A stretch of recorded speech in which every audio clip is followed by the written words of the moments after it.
Champahati jewellery হাউসের ডাকাতি, গুরুতর জখম কর্মচারী, উধাও 40 লক্ষ টাকার সোনা। দক্ষিণ চব্বিশ পরগনার চম্পাহাটি অঞ্চলে দিনের আলোয় ঘটে গেল চাঞ্চল্যকর ডাকাতি। স্থানীয় চম্পাহাটি গোল্ড জুয়েলারি হাউসে মঙ্গলবার দুপুরে হানা দেয় 3 জন দুষ্কৃতী। দোকানের কর্মচারী সোমনাথ চৌধুরী সেই সময় দোকানে উপস্থিত ছিলেন। তিনি বাধা দিতে গেলে দুষ্কৃতীরা তাকে ধারালো অস্ত্র দিয়ে মারাত্মকভাবে জখম করে। গুরুতর আহত অবস্থায় তাকে স্থানীয় হাসপাতালে ভর্তি করা হয়েছে। জানা গেছে, দুটি বাইকে করে 3 জন ব্যক্তি দোকানে আসে। প্রত্যেকের মুখে হেলমেট ছিল যাতে তাদের চিহ্নিত করা না যায়। দোকানের মালিক অজয় মণ্ডল তখন বাড়িতে খেতে গিয়েছিলেন।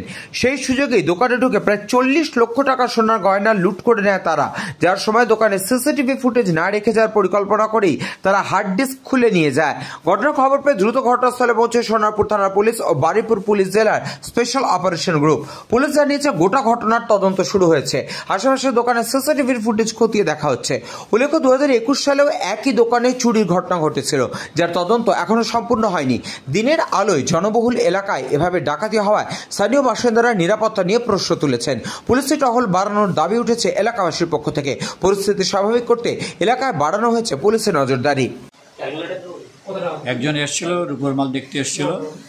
রূপোর মালটা দেখলো, আমি বাজেটটা বললাম, আমার বাজেট শর্ট, বেরিয়ে চলে গেল। কিছুক্ষণ পরে আমি দরজাটা তালা মেরেছি এবং সে বাইরে থেকে বললো যে আমি মালটা নিতে পারবেন, মালটা আমাকে দিয়ে দিন।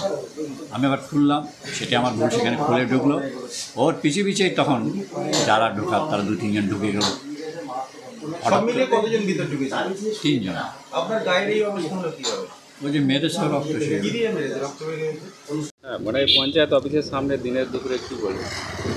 কালিকাপুর 2 নম্বর গ্রাম পঞ্চায়েতের সামনে মেন রাস্তার সাইডে গোল্ড জুয়েলারি হাউস, এই 1:30 থেকে 2টোর মধ্যে ডাকাতি হয়ে গেছে এবং এখানে গাড়িও দুটো বাইক রেখেছে। বাইক রেখে নিয়ে ভিতরে ঢুকেছে। কিছু চিহ্নিত পাওয়া যাচ্ছে না। আইসি সাহেব এসছে, ওরা তদন্ত করছে ভিতরে। দেখা যায় কী খবর। কতজন মতো ছিল? 2 জন এখানে। ওই আমার ভগ্নিপতির দোকানেটা ও খেতে গেছিলো বাড়িতে দুপুরে। যাওয়ার পরেই একটা ছেলে এসে বলছে যে আমি একটা সোনার আংটি নেবো। তো সোনার আংটি নেবো বলেছে, বললি ও দরজা খুলে দিয়েছে। যে অবস্থায় এসেছিল? হেলমেট পরা ছিল। তো কজন ছিল? ওরা 3 জন।